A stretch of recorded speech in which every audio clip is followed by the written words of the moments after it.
Good afternoon. I'm Carla Short, Director of San Francisco Public Works. Thank you. Thank you. I've never seen that. It's official today, so. As the stewards of the city's 125,000 plus street trees, I am beyond thrilled to welcome you here to celebrate this important milestone.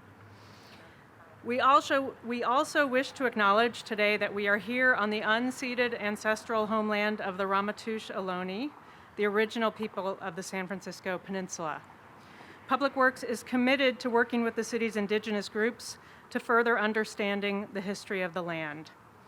We also recognize that November is Native American Heritage Month. And in an effort to go beyond land acknowledgements, while we are unable to return this land directly to the Ramaytush Ohlone, Public Works is making this nursery space available for use by indigenous groups for learning, connecting, and teaching. We are honored to be joined here by Dr. Jonathan Cordero, Chair of the Ramaytush Ohlone and Executive Director of the Association of the Ramaytush Ohlone. Dr. Cordero.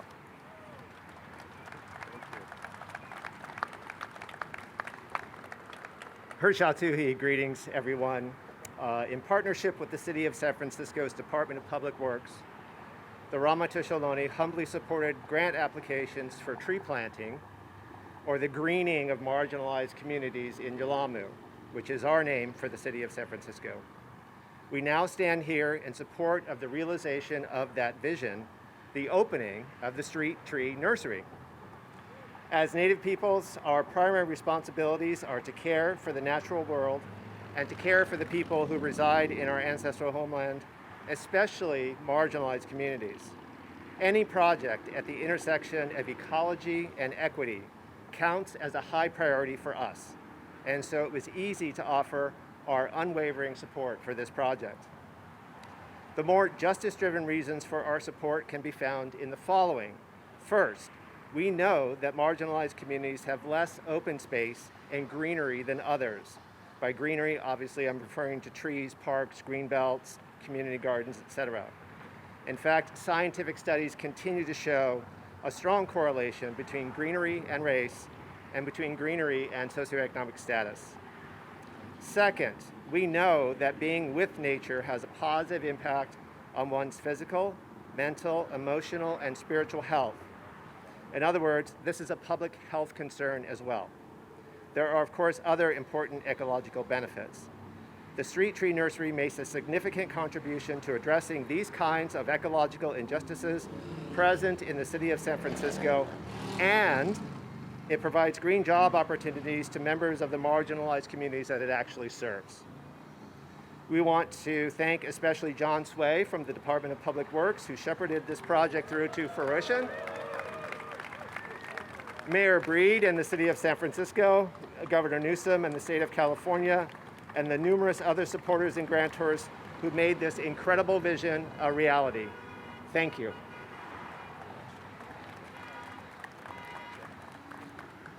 Thank you, Dr. Cordero. Our guiding vision for the Street Tree Nursery is enshrined in the large circular graphic that you can't see but is behind you. Justice, jobs, climate, and trees. Our mission embodies Public Works' holistic approach to serving the people of San Francisco. By planting trees and providing green jobs for residents in underserved neighborhoods lacking tree cover, the nursery will be a hub for elevating environmental and economic justice. This project was built on amazing partnerships that will only continue to grow. Thank you to the Public Works teams that designed, managed, and helped build the nursery, our hardworking contractor crews led by Yerba Buena Engineering and Construction, and Friends of the Urban Forest, which will run the workforce development component of our nursery. The project would not have moved forward without the incredible partnership and commitment of the state of California, led by Governor Newsom. And now it is my pleasure to introduce San Francisco Mayor London Breed, another staunch supporter of this nursery. She is someone who fights for her city every day with optimism and purpose. Mayor Breed. Thank you. Thank you, Carla. It is so great to finally be here after, I think we had a discussion about this project maybe 2-3 years ago, and we talked about what is possible. But I want to step back just a moment because some great things are happening in San Francisco right now. We got Dreamforce returning, the NBA All-Star Weekend in 2025, APEC next week, and in fact, the entire purpose of APEC is climate. And what they are focused on is building a more resilient and sustainable future for all. So this is perfect timing to open a space like this where San Francisco is going to be growing its own trees, working with community, working with Rec and Park and the Department of Public Works and community as a whole to make it possible for us to do what our goal is by 2024 under our climate action plan. In San Francisco, we're committed to planting 155,000 trees, and this is how we're going to get there. And I got to tell you, a partnership of this nature does not happen easily. It happens because your former mayor is governor now of the city and county of San Francisco, Gavin Newsom, who continues to time and time again support the projects and the things that we do here in San Francisco, and this is no different. And the Department of Transportation for the state providing an opportunity for us as a city and county to actually lease the land, and they gave us, usually they do it for $1 a month, but it turned out to be about $500. Maybe you can adjust our rent, who knows? But nevertheless, it's still a really good deal for the state of California, and it is so exciting to be here today to celebrate with all of you, and I really want to thank our amazing partner, Friends of the Urban Forest, for all of their commitment in making, I see Brian over there, I was wondering where you were. But for so many years, people all over this city continue to plant trees in neighborhoods throughout San Francisco, and oftentimes we're not able to grow those trees in San Francisco. But now this nursery has given us an opportunity to do so much more. And I want to thank so many of the great folks that are here today that help make this possible, as I said, starting with our governor, Gavin Newsom, who is committed to clean and green California, but also with some financial resources to really put the icing on the cake and to get this project started sooner rather than later. I want to thank Caltrans, Cal Fire, the California Natural Resource Agency, the San Francisco Public Works Department, and again, thank you all so much for being here to celebrate this incredible milestone. This property has been pretty much not used for most of nothing. And now it's going to be made into something exciting, something sustainable, and something open and available for the community. And with that, I want to take this opportunity to introduce the Secretary of Transportation, Tokes Omishakin.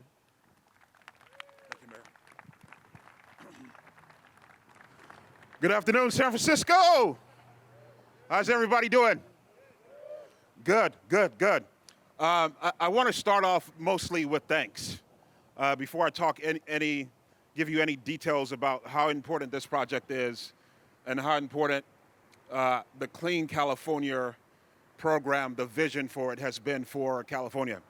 And number one, I want to thank Mayor Breed for the partnership. She has just a little bit of activity going on in the city, a small gathering of world leaders happening in a few days. So I want to commend her first of all for the partnership and for turning the city into what it's becoming into more and more. So thank you, Mayor Breed, for the partnership. Director Short, thank you as well for the partnership with our Caltrans team to make a day like today happen, and for the years in history that you were just sharing with me to make days like today happen. So thank you as well, Director Short, for all the work that you've done. Director Tavares and his team. Director Tavares is here. His team, Caltrans team, really appreciate all the work that you've done. Dina El Tawanzi, where's Dina, the district director? Thank you as well. Give them a hand for all the work, both of their teams, for everything that they've been doing to get to a day like today. And by the way, the folks in orange and neon jackets behind us, those are the folks that really do the work. Please give them a hand as well. Thank them. Public Works staff, Caltrans maintenance staff, really appreciate all the work that they've been doing.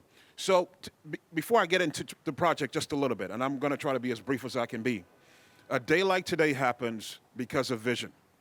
I got a call in the spring of 2021, April of 2021, from a guy named Jason Elliott. Some of you may know who that guy is.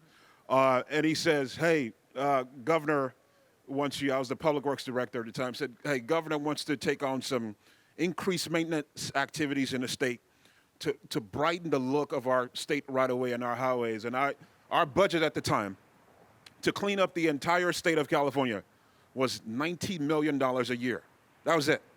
For the whole state of California, 90.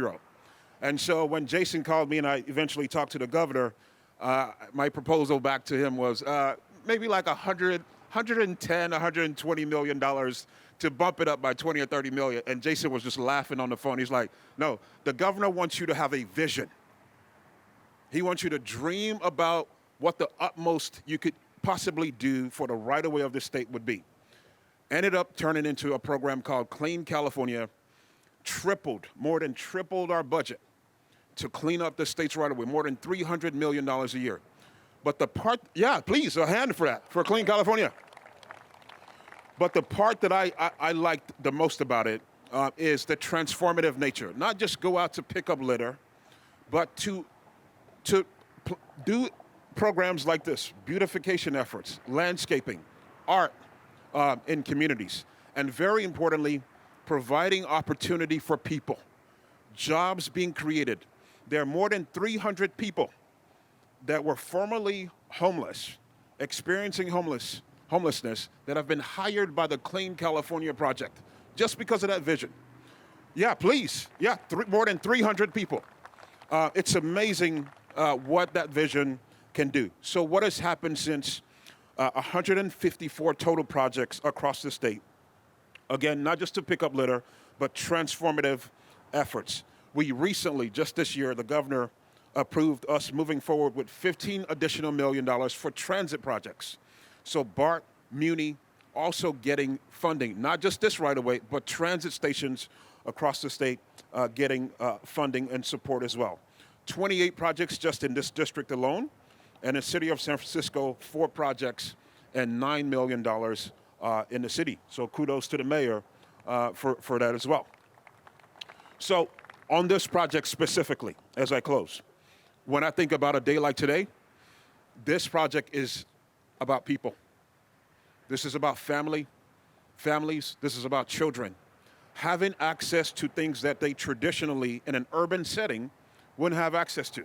They won't be able to get to it. They'd have to go out into further places, into nature, to get access to something like this. But right here in the middle of downtown, 500 trees will be planted, 500 trees, and room for up to 1,000 additional trees planted right here. They'll be able to engage with arborists. Yeah, please, a hand for nearly 1,000 trees potentially. So room for families to come and engage with arborists and learn more about nature. And that's what ultimately all of this is about, people and our planet. So exciting to be a part of today. As I close, I mentioned the importance of vision. And one of my favorite sayings is, where there's no vision, the people perish. Where there's no vision, the people perish. And the same goes for communities. If a community doesn't have a vision, the likelihood that that community fails and perishes increases. A person with a vision that I've been so glad to have an opportunity to work for has been a guy named Gavin Newsom. Governor Gavin, his vision for the state on issues related to equity, climate, and projects like this, the Clean California program, is transforming the state. So if we don't all mind, please give a warm welcome on a chilly evening, give a warm welcome to our governor of the great state of California, Governor Gavin Newsom. Please, woo! Thank you, everybody. And Thanks for everybody taking the I like the cheering section over here, so you should all be working, but that's for the mayor to decide. But I know how hard you work to get here, so we're here to celebrate your extraordinary contribution to this moment. And look, I hear about vision. This is about the vision of every single person that's stuck in traffic, that looks down on this spot and has been looking down on this spot for quite literally decades, well before my time here, wondering what the hell is going on. This is about addressing one of those mysteries of life. Why the hell didn't we do this 25 years ago? It's a frustration that we all have about our state. You drive around and you wonder, who's responsible? Why isn't that cleaned up? Why is that graffiti there? Why are all these encampments? I spend more money on taxes every single damn year. Clean it up. Do your job. People are frustrated. We're here mindful of that mindset. I'm certainly here mindful of that mindset. And that's what brought us here a few years ago when we announced this project. Especially when I realized that I had to look in the mirror and realize that this happened on my watch, not someone else's watch, that Caltrans had a role to play in this and a responsibility to address this. And really, this is the spot, no exaggeration. Tokes talks about what happened in 2021. It was literally out of the frustration of coming in and out of this city at this particular spot that led to Clean California. It's a $1.2 billion program, 3-year commitment. We set aside $1.2 billion. Tokes is absolutely right. It was less than $90 million a year for the entire state. $1.2 billion for 3 years. $200 million of that is matching grants with cities and counties in order to stretch the dollars. And it's not just about cleaning things up, it's about beautification. It's about leaving something behind more meaningful. And it's also about the process of renewal and rebirth as it relates to a workforce program that now includes, get this, 8,700 folks that have worked through the Clean California initiative since we launched this. And Tokes wisely highlighted formerly homeless, but we have veterans, we have folks that have been previously incarcerated, and those are the folks we prioritize. We also use it as a recruitment tool to address some of the vacancies that we had in the Caltrans team. Because people got excited about this, because they saw the arts component, they saw the nature components, they saw something that was a little bit different than just throwing a bunch of rocks or putting a bunch of chain link fences up. There was a true commitment to community. And so I'm excited about this because look, I get it. California's the size of 21 state populations combined. And even $1 billion is a drop in the bucket. But it's the most significant commitment that we know of any state in the nation, even on a per capita basis, to begin the process of at least turning things around. We're getting local artists. We're getting folks that are committed to the long term. Because what happens, you've seen this how many times, how many of these have we been to? And then 3 weeks later, it looks like no one's, it's completely abandoned, it's destroyed, and then you get demoralized. And the commitment here is to do something that's sustainable, literally and figuratively. And that's why we love the idea of 1,000 or so trees that will be here, that will be part of this renewal and rebirth of San Francisco. And I can't just thank you enough, Mayor Breed. She and I have been on the phone. Someone should FOIA us.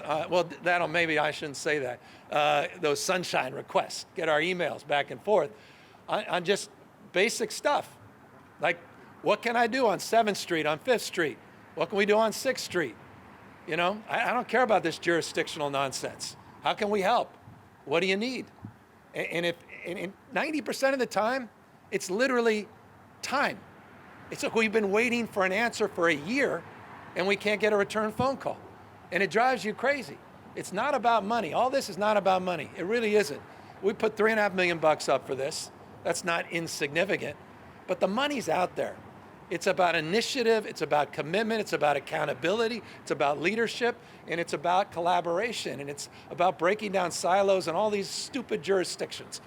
I love and I appreciate the mayor's comments about how many different state agencies are part of this, but each one of those has their own damn process. What could take quite literally weekends takes years and years and years of the process. And if you haven't been paying attention up in Sacramento, we've been blowing past all those old rules. We just got some massive permitting reforms done in the state of California to move projects. It's time to delivery, and it's time to deliver for you, the taxpayers of California. You deserve it. So, hey, look, that's my emphasis. I see what you see. And we all want and see a brighter future as well. And so I'm really excited. I know folks say, oh, they're just cleaning up this place because all those fancy leaders are coming into town. That's true, because it's true. But it's also true for months and months and months prior to APEC, we've been having different conversations. And we've raised the bar of expectation between the city, the county, and the state, and our federal partners as well, that we all have to do more and do better. And so that's really the spirit of this. This is momentum. This is directional. And I want folks to know you're seeing a lot more of this all around town and all around the Bay Area. There's 15 projects like this all around the Bay Area that are funded and are happening. We're cleaning up this state. And I'll close on this, because we love talking about the Golden Gate Bridge as sort of the iconic gateway to California, not just San Francisco. We have cleaned up the equivalent. I hate when they talk about tons. I don't know what a metric ton, I don't understand any of that. Maybe I'm a public school kid. I don't know all that fancy metric talk. One thing I know is how long the Golden Gate Bridge is. So they put it in language I can understand. Since we announced this in July of 2021, they have as much garbage that would fill the entire Golden Gate Bridge 670 times that has been cleaned up because of the Clean California initiative. So I think that's pretty good. At least I get my arms around that. And yes, there's about 6,000 more that we need to actually do. And so we're mindful of what we have to do going forward. So thank you, Mr. Chairman, for beginning this. Thank you, Caltrans and the leadership. Madam Director, thank you. Thank you to Jason Elliott, once a chief of staff of a former mayor, always a chief of staff of a former mayor, once a mayor, always a mayor. Thank you to the mayor for allowing us to do all this, and her desire to see so many more of these projects done, and we're seeing it. So San Francisco, don't count yourself out. The city, the state is resilient. I'm really proud of what's been happening here, and I'm so excited about showing this off to 21 fancy foreign leaders from around the world, tens of thousands of people that are going to come in and wonder what the hell Fox News has been talking about all these years. Thank you all very, very much.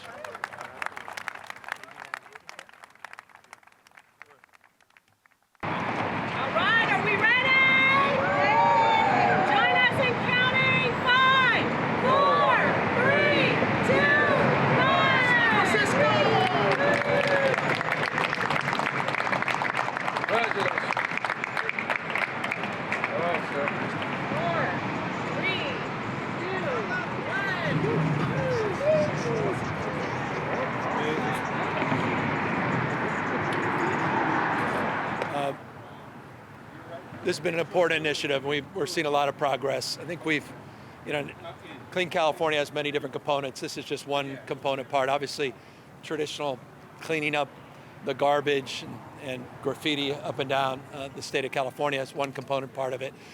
We've now removed, just as a component part of this, over 3,300 encampments as part of the Clean California initiative. And of course, the beautification components, which are a big part of the budget and what we're promoting as a component part here today. But we want to see a lot more of these. I think universally, these are the kind of projects people want to see. You can see behind me what this looked like. We have a large shelter right next door. I mean, that's the image that I've seen probably 20, 30 years. Again, well before my time as mayor, even a county supervisor. And so it's really nice to know that hundreds of thousands of people are going to come into the city, and the first thing they're going to see is this project. And as they leave the city, they're going to have the opportunity to see this project. And been talking a lot to the mayor about other projects, entrances and exits into the city that we can beautify together, and we can amplify the work that's being done locally. We can find resources and then break down any barriers in terms of just getting those projects done. And as I said, this predates APEC, but APEC is a forcing function, and that's always a positive thing. Anytime there's a large event, it just focuses the mind, keeps everybody on the same agenda, and we always want to put our best face forward. But the goal here is it's not a situational commitment. This is a long-term strategy. It began in July of 2021. And momentumly and directionally, we want to continue to see these kinds of projects up and down the state. With that, here to answer any questions. Thank you, Governor. I have a question about downtown revitalization. What can the state do for downtowns like San Francisco's, where so many offices are vacant and there's so many shuttered businesses? Some have called for the state to offer incentives for converting office buildings to residential. Do you have any ideas? Yeah, we actually have a work group. We've got a task force of sort that's looking at downtown revitalization and best practices, not just throughout the state of California, but working in partnership with experts from Richard, Florida, who's written a lot about downtowns around the rest of the world, what are best practices across the globe, not just across the United States.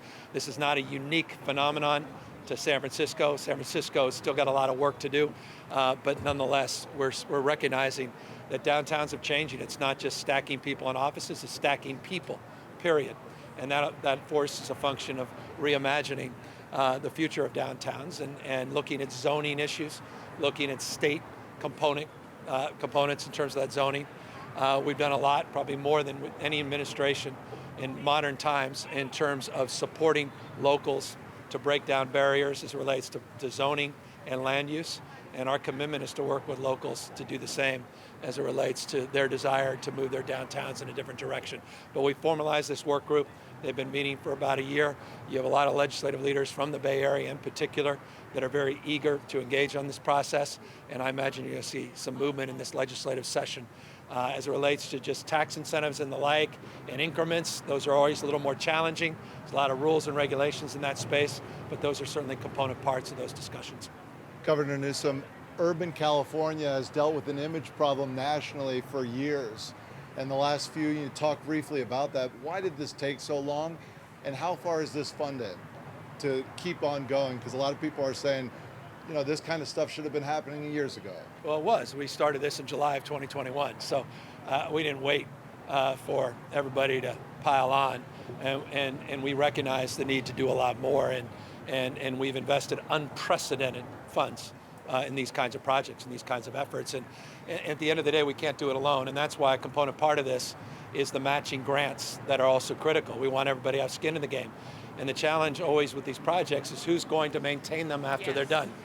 And those are ongoing costs. And that's always been a burden in the past where locals say, no, we're good. Or you commit to that. And that's when you get jurisdictional issues, you get finger pointing. So we're trying to break those issues down.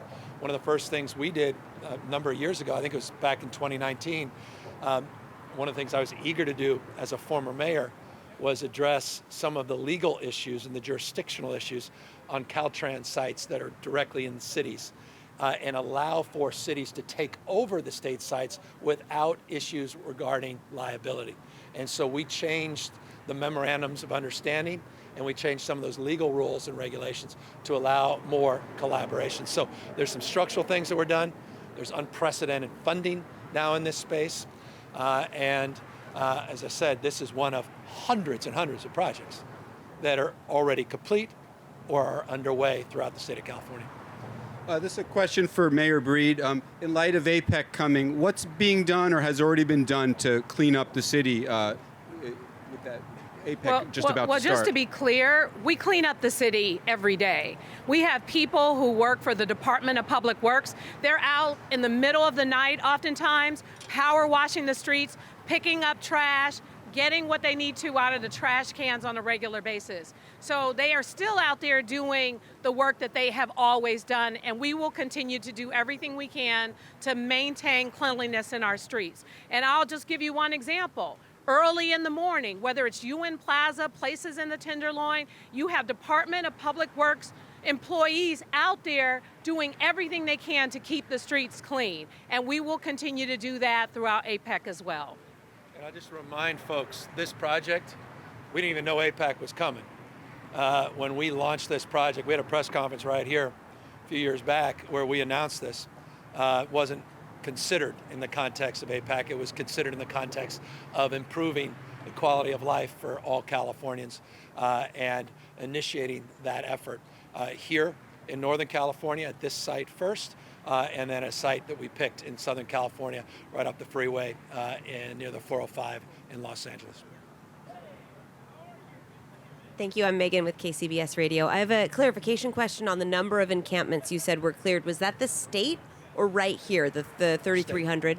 Yeah, the 30, and it's just shy, it's 3,270, but those are just through, and there are many component parts of our encampment efforts. Through Clean California, 3,300, through Caltrans efforts directly. When we initiated that, you may not have followed this, you may not have written about it, maybe one of you did. We announced a goal of 1,000. We reached that goal, we actually exceeded it. I had a press conference in Fresno, California, the 1,500, we're more now than doubled that. So we want to continue in that effort. But we have a separate fund, and this is unprecedented. When I started as governor, it wasn't $1 the state provided for cities to deal with encampments, not $1. Yeah. We put up 2 years into my administration, $50 million into a pilot. It was wildly oversubscribed, and it was a huge success. $750 million in that budget. $750 million. That's the encampment resolution grants that require a component part, which is we have to resolve the underlying issue in the first place. So it's not whack-a-mole, it's not out of sight, out of mind. We're not just cleaning folks up and hoping they disappear. This is the hard work of actually solving it, and that's why it's a substantively funded program. So that's a second component. And then, of course, the $1 billion a year that I provide the cities and counties for homelessness generally, where they have discretion, where I hope that it's a priority, and I know it is for this mayor, to address the issue of encampments. And together, we're working on the most frustrating subtext, this whole issue, and that's what's happened in the courts. And the perversion of what's happened as it relates to court orders that have created a lot of the problems that persist. That's not an excuse. We're not using that to abdicate responsibility. It's a fundamental fact, and it's been an impediment, and that's why the state joined the cities and others with an amicus brief to the Supreme Court to address some of those rules that have been made in the past. And let me just add, today San Francisco was awarded its 7th Project Home Key grant. So these are also options that we have worked with the governor to provide housing for people who unfortunately are unhoused. In fact, since 2018, San Francisco has helped over 10,000 people exit homelessness, and on any given night, we are housing in our shelters and our permanently supportive housing units over 16,000 people. So we're getting a lot of state help, including Project Home Key, to make sure that there are options for people to live with dignity in places in San Francisco and all over the state. So there are a lot of solutions out there. There's a lot of work that's being done, and I'm really proud of the work that we are not only doing in the city, but the support that we can continue to get through the state under the governor's leadership. I don't want to belabor this, but look, a year and a half ago or so, the mayor and I started different conversations. The usual partnerships were just not enough. The usual back and forth, the grants. We were increasing funding, but we had to do something at a different level. And that initiated the conversations we had about how can the California Highway Patrol help support some efforts and targeted efforts, how we can work with the federal government to do the same. Those were difficult conversations that got into jurisdictional issues, got a lot of values issues. A lot of people have strong opinions in this space, and those are well reported and discussed. But the bottom line is status quo is not acceptable. And so we've got CHP out here 560 hours a week now. We have a component part with the Guard in terms of dealing with some of the cross-jurisdictional issues as it relates to intelligence gathering. We're working hand in glove with the federal government, the DEA, and the FBI in ways we never have in the past. We have task forces focused on retail theft. San Francisco's actually outperformed many other parts of the state and seen a significant reduction in retail theft. We still have problems in this state. We're mindful of that.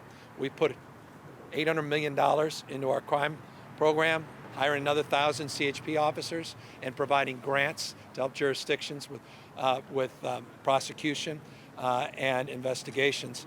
All of these are component parts of addressing the issues that I hear more often than any other issues, and it's just quality of life and the need to partner with new vigor and intentionality. And I just think we're at a different place now than we've ever been.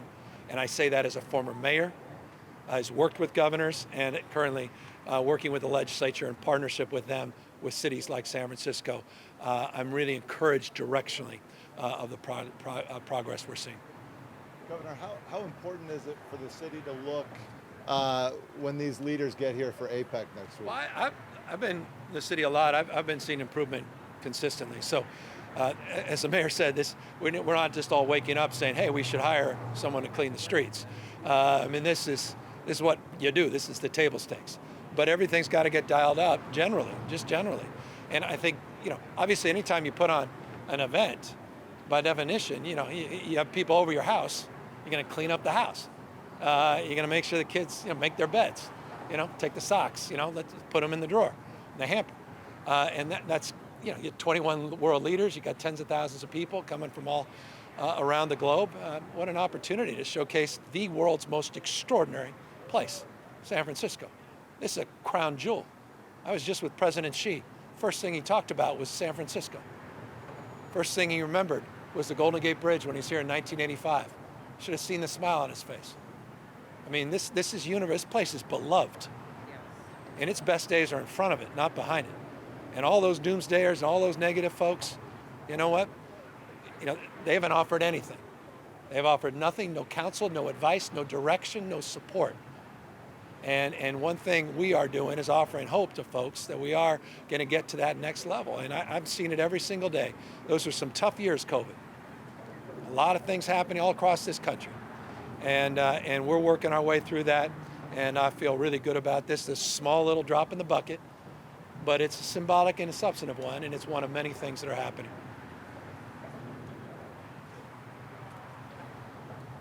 You don't want to ask the mayor more? I miss the mayor days. Can we talk about stop signs and things like that? Because they know it's looking good in this city. Okay, all right. Report that. Yeah, report that. It is looking good.